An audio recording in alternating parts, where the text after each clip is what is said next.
Hello guys, welcome back to our channel. ఈరోజు మన ఛానల్లో రెసిపీ వచ్చేసి ఆనపకాయ ఈగురు. ఈ రెసిపీని సింపుల్గా ఎలా చేసుకోవాలో చూద్దాం.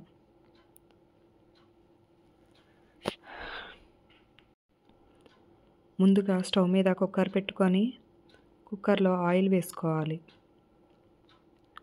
ఆయిల్ కొంచెం హీట్ అయ్యాక కొద్దిగా పసుపు, 1 స్పూన్ జీలకర్ర వేసి కొంచెం ఫ్రై చేసుకోవాలి. తరువాత 4 నుంచి 5 పచ్చిమిర్చి వేసుకొని కొంచెం ఫ్రై చేసుకోవాలి. ఇవి కొంచెం ఫ్రై అయ్యాక ఒక ఉల్లిపాయని సన్నగా తరిగిన ముక్కల్ని వేసుకొని కలుపుకుంటూ ఫ్రై చేసుకోవాలి. ఈ ఉల్లిపాయ ముక్కలు కలర్ చేంజ్ అయ్యే వరకు ఫ్రై చేసుకుంటూ ఉండాలి. కలర్ చేంజ్ అయ్యాక ముందుగా కట్ చేసుకున్న ఆనపకాయ ముక్కల్ని వేసుకోవాలి. ఈ ఆనపకాయలు ఎద్దయితే బాగుంటుంది.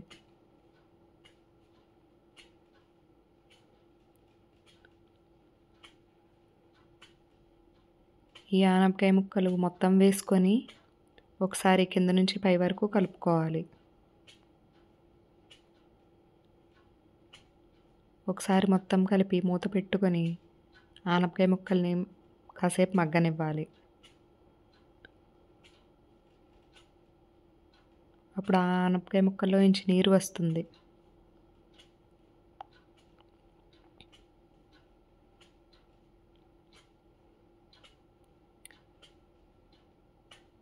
తర్వాత కొద్దిగా ఉప్పు,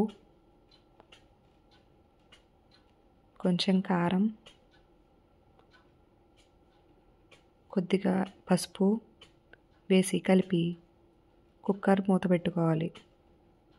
ఇలా కుక్కర్లో పెట్టుకోవడం వల్ల కూర చాలా క్విక్గా తయారవుతుంది. తర్వాత 4 నుంచి 5 విజిల్స్ వరకు రానివ్వాలి. తర్వాత ఆవిరి మొత్తం పోయాక కుక్కర్ మూత ఓపెన్ చేసి ఒకసారి కలిపి స్టవ్ మీద నీరు మొత్తం ఎగిరే వరకు ఉడకనివ్వాలి. ఈ కుక్కర్లో మనం సెపరేట్గా వాటర్ని ఏం పోయలేదు.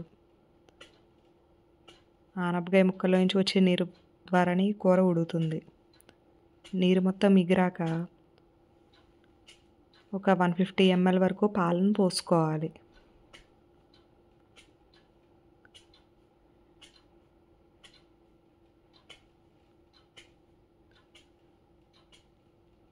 పాలను పోసుకున్న తర్వాత కలుపుకుంటూ ఉండాలి, లేకపోతే అడుగు పడుతుంది.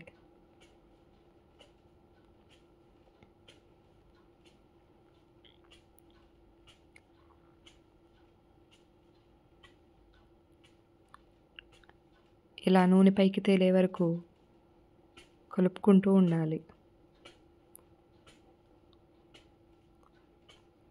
కూర మొత్తం దగ్గరగా ఉడికిన తర్వాత స్టవ్ ఆఫ్ చేసుకోవాలి. ఈజీగా సింపుల్గా తయారయ్యే ఆనపకాయ కూర రెడీ. ఈ కర్రీ పూరీల్లోకి, రైస్లోకి టేస్ట్ బాగుంటుంది. ఈ రెసిపీ కనుక మీకు నచ్చినట్లయితే please like, share and subscribe to my channel. Thank you.